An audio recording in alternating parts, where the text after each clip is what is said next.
To our dear Ma'am Joanne, our RSMII Vice President, Ma'am Edith, our RSMII Directress, Sir Rick, our Assistant Head of our Lima Campus, Ma'am Carla, our Preschool Department Head, Ma'am Days, our Elementary Department Head, Ma'am Ai, our Assistant Head of our Imus Campus, Ma'am Joni, our Assistant Head of our Cavite City Campus, Ma'am Eda, our School Psychometrician, teachers, RSMIA family, mommies, daddies, uncles and aunties, grandparents, relatives and friends, and the stars of today's activity, our recognition day, our grade 7, grade 8, and grade 9 students. A pleasant afternoon to everyone. We are now in the third program of the school. We divided our activities into 12. We're in 9 different programs for the 3 different campuses and 3 programs on Monday in Cavite City. We are truly grateful simply because every single individual in the school, our students, are being recognized. All those students who will be answering correctly my questions after my speech will be given special gifts. Pottery is the art of getting clay and shape it into various forms. Pottery art refers to any pottery that is decorative, stylish, attractive, and beautiful. That makes pottery a truly work of art. Pottery is designed not only for beauty but also functionality. This makes pottery a welcomed addition to any home. Which are the steps of pottery art? First, we throw our ceramic on potter's wheel. Second, we are making the first firing bisque of our ceramics on a pottery kiln. After the first firing of bisque, we paint and decorate our pottery based on our style and inspiration. Later, we apply the glaze or glazes and decorate our pottery. Lastly, we do the final glaze firing, and our pottery is ready for us. Throwing pottery is one of the most rewarding things. When you are finished and you look at what you have created, it is truly mesmerizing to turn clay into a beautiful pot. Later, as glaze is heated and cooled, it becomes hard and shiny. During the various processes of heating and cooling, the glaze develops a certain texture and appearance. Pottery artists use their experience with these various processes to make one-of-a-kind creations. The temperature and duration of the firing determines how the pottery is developed. The kiln atmosphere affects the overall look of the finished pottery creation. Pottery is our big passion, and we want to share our passion with you. Discover the world of pottery art with us. Safunio's Pottery.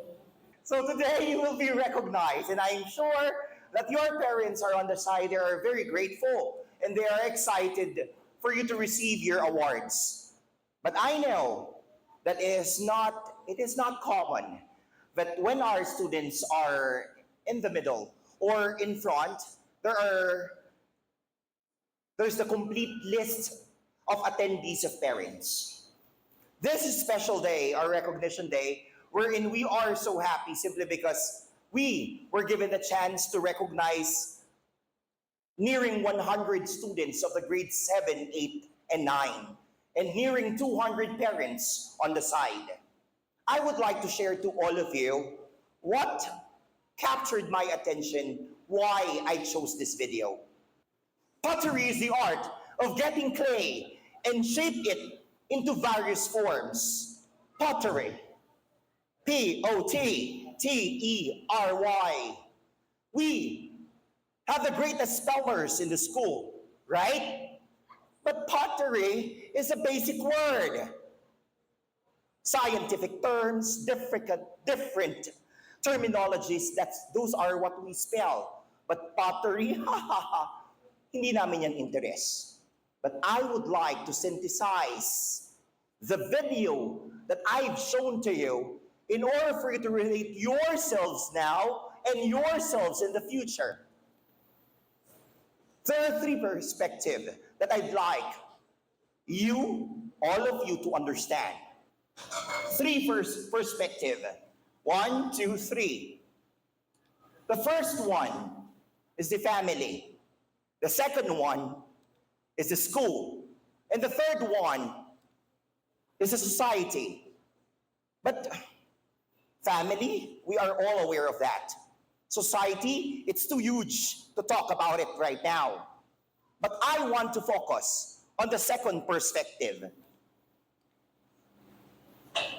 You as a child, you as a student of REESMII. For a family, focusing on a child. For a school, focusing on student. For the society, focusing on a citizen. But I would like to focus on that today. Pottery art refers to any pottery that is decorative, stylish, attractive, and beautiful. We, the people in school, are decorating something. We, people in school, are styling something. We are decorating and styling a specific criterion in front of us. A specific group of grade 7 students under the supervision of your advisor. A group of learners in the grade 8 and grade 9 levels under the supervision of your advisors. We are targeting to produce attractive and beautiful creations. Just like in pottery, we would like to create beautiful designs, beautiful craftsmanship that will actually portray the person who created that one. We kept on telling and monitoring each one of you what are the things that you need and should do. Because we would like to focus on your talents, your skills, and your capabilities. So now, all your talents, the talents that we've discovered, all the skills that we won, all the capabilities, including your strengths and weaknesses, we established those and we created a big plan for us to propose to your parents so that we can be good partners. Because I know it's not only this year that you are in Reuters. 90% of the learners who are inside this hall right now, kayo ay 5 taon na, 6 na taon na, 7 taon na, 9 na taon na sa school. Okay? So we are molding you as an art. You are an art. And teachers are the artists. Sila ba? Why?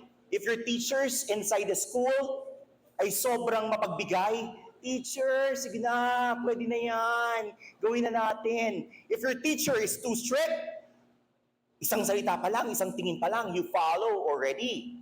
Kapag ang teacher ay chill-chill lang, nasa gitna lang, you know, at kung kailan kayo tatahimik at kailan kayo mag-iingay. Eh pag ang teacher ay sobrang higpit, the tendency is for you to at least be very quiet inside the room. But the thing is, the teachers are artists. They have their different styles. It's their style, it's their teaching strategy. So we cannot dictate to every teacher what particular style he or she will be using. Students are the artworks. You are, kayo ang canvas namin. Okay? Pottery is designed not only for beauty but also functionality. Big word. Functionality. Ano yung function nyo? Sa pottery, ito para pang kape. Ito para sa flower vase. Ito para sa pan. Ito para sa tapayan, lalagyan ng tubig, imbakan ng tubig. But for you, as students, how do you function? So the different outputs that you are giving, each day, you are giving all of those, plus the performance task. You are proud and you are really happy sharing to everyone your outputs, right? O minsan, pagod na kami, daming ginagawa. It's part of the challenge, it's part of learning. So these are the different outputs when you perform in front of the audience, when you perform in front of your classmates, in front of your schoolmates, that will determine if you've learned something from what the teacher created on you. Which are the steps of pottery art? We throw our ceramic on potter's wheel. So students are exposed in school. Who among you already participated in school programs? Raise your hand. Ayan, very good. So, when you are given the opportunity, that is the time that you can show everyone what you've learned. Second, first firing, students are trained. So when teachers tell you what to do, when your teachers will explain to you what to do in different manners, that is the same as firing in terms of pottery. After the first firing, students are given pointers and tips. So your teachers are given the task to explain to all of you kung ano ang dapat nyong gawin. After the first and second glazing, the final glaze firing, ano yung pinakalas na ginagawa? Students are recognized. So we are now on the last leg compared to pottery. Wherein, the last glazing or last firing, that's the time you will be recognized in school. So throwing pottery is one of the most rewarding things. And it is the same when students achieve something in school, outside the school, those achievements, yun ang nagpapaligaya sa aming mga nagtuturo sa inyo. Just like kapag na-appreciate ang pottery o yung mismong output ng gumawa, that's the time na appreciate ng ibang tao, nagiging maligaya yung gumawa nung paso, nung baso, o kung ano paman. When the students go out, not in our local competition, in national and international activities, we are not already in our comfort zone. And those achievements prove to everyone that what we instilled among these Rotarians ay totoo. Just like pottery, it's not only people around the neighborhood or in their neighborhood appreciate yung pottery. If other people from other countries or different parts of the world would appreciate, that's the time totoo yung pottery ginawa. You can see there, our dear students, truly, they are Rotarian. When they go out of the outside world, as glaze is heated and cooled, it becomes hard and shiny. Heating and cooling. During the various processes of heating and cooling, the glaze develops a certain texture and appearance. Heating, cooling, and glazing, the same as hardships and challenges. When our dear students went out in the real world, they did not know if people will appreciate them. Sa inyo rin, when you go out in the outside world, after 2 years, after 3 years, after 4 years, if you will be in senior high, if you will be in college, the outside world, you do not know what is waiting for you outside.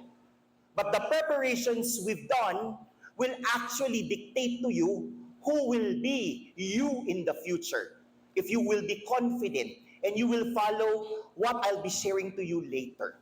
Pottery artists use their experience with these various processes to make one-of-a-kind creations. One-of-a-kind creations. The real achievements outside the world that I'd like to share to you. The Rotarian evidences. This is Isa. She is competing sa De La Salle.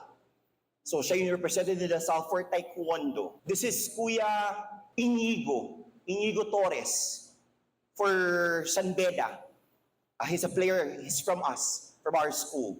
Okay? Ito si Kuya, ito kaedad nyo to. Sino ang klase ni Pochi?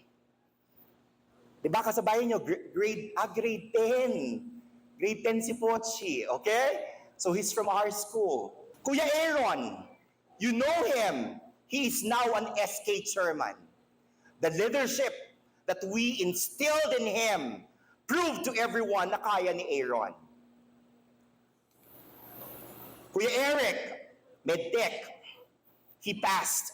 At marami pang mga bata na nakapasa sa nursing, sa education, napakadami sa accountancy, sa being chemist, maraming bata. I just got one. Maritime flight attendant. We have Kyla Reyes and also Ken Torres. So sila ay FA na. Sila ay dating nakakulay pula at nakakulay dilaw yung uniforme ninyo. Okay? Si sino yan? Si Sir? Oh, si Sir Dave. Dati nandiyan yung nakaupo. He was once a Rotarian. Still a Rotarian, but now a teacher Rotarian. But aside from teaching students, which we are truly grateful, simply because Sir David is also sharing the word of the Lord. In order for everyone and many to be enlightened. And many more students that we are really proud of. Yan, luma na. Last year pa. Pakadami ng bago. But the thing is, sa dami ng ginagawa natin, we are very happy simply because achievements just come in. Why? Because students in Reuters shine. S-H-I-N-E-S.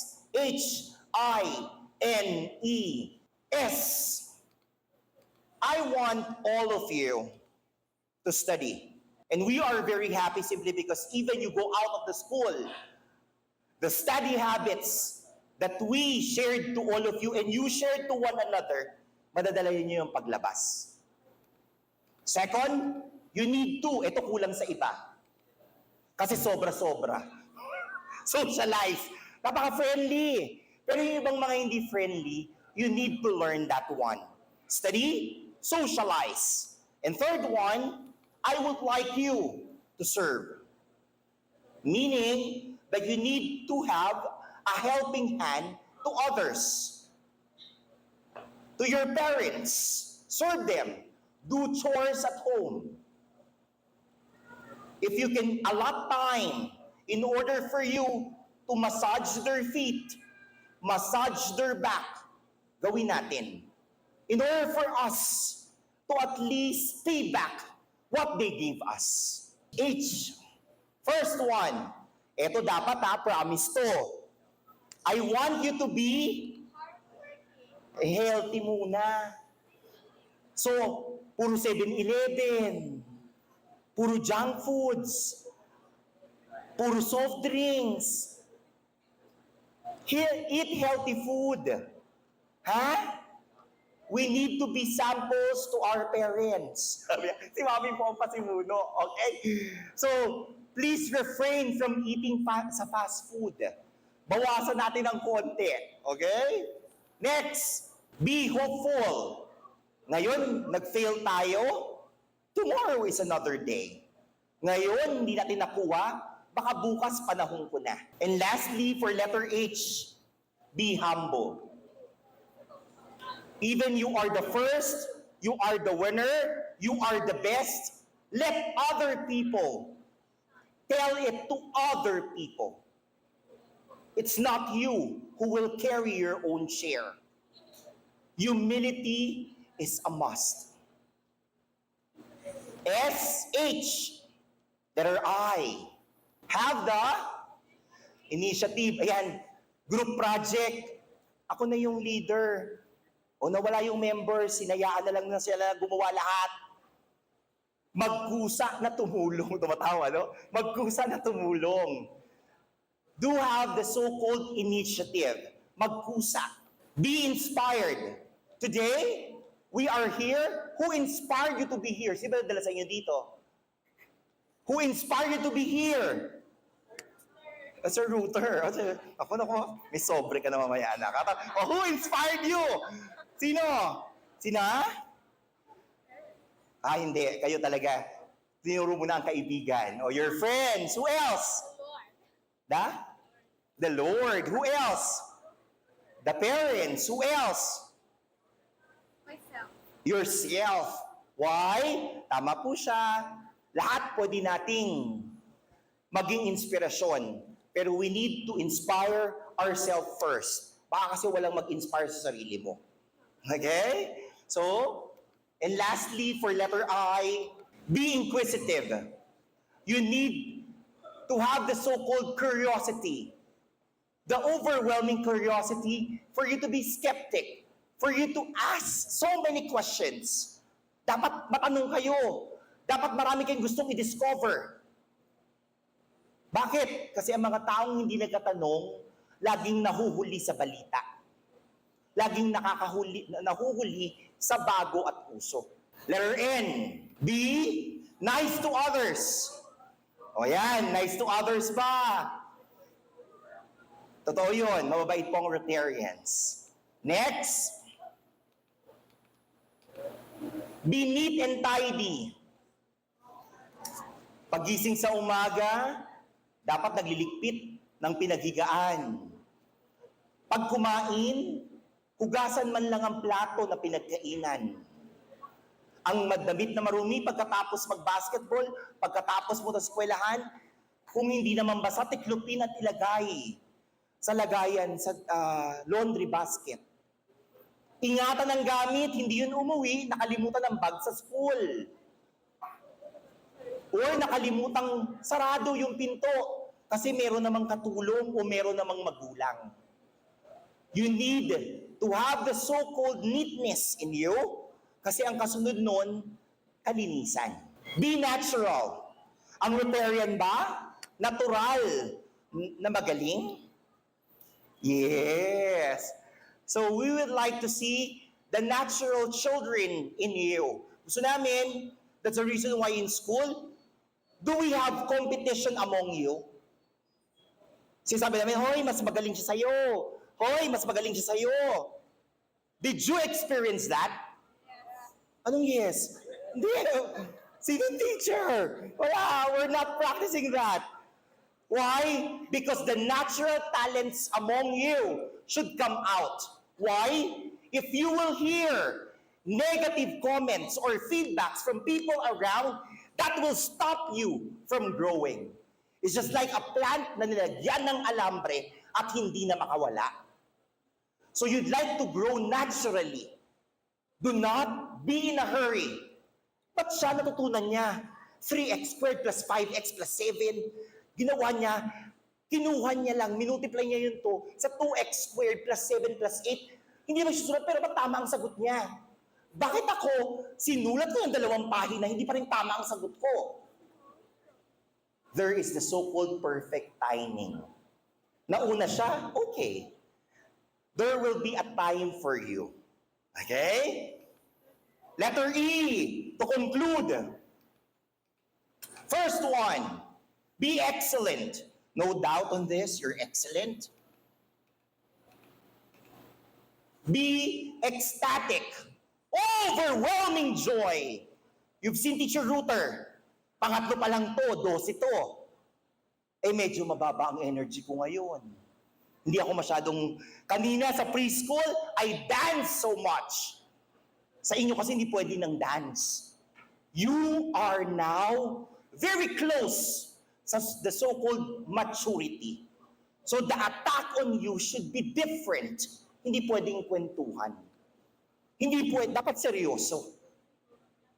Why? You're already 13, 14, 15, 16. Ilang taon na lang? Yung mga grade 9, pwede nang bumoto. So it's a different story. So overwhelming joy is needed. And lastly, letter E, eloquent. Ako, request ko to If people will hear you talking sa preschool, sa LM, every time I go to the school, I am very, very proud that that's what we instilled among our kids. Teacher Ruther, what are you doing here? Teacher Ruther, look at that one. Oh, what's that? What's that food? Di para mga pusa. Ganon din kayo noon. But now you are shy speaking the English language. Why? Pag lumabas na lang kayo ng ibang eskwelahan, doon nyo lang pinapakita.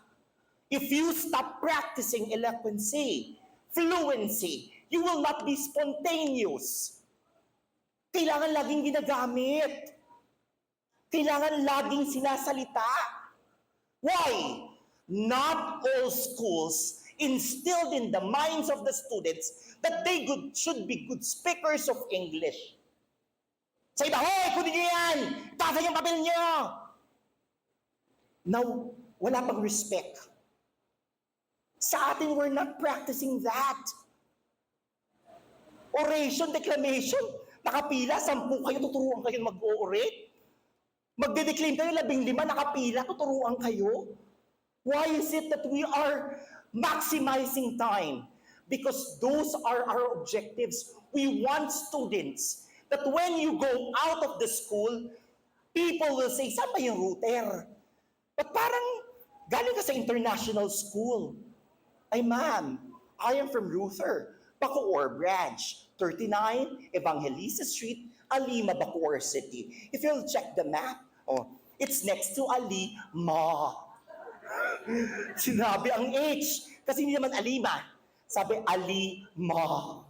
Okay? So, nakakatawa, pero yun ang katotohanan. I know that this is the time for our quiz. The first letter is letter S, which means 3. You need to be blank, blank, and blank for letter S. You need to study. You need to socialize, you need to study, and you need to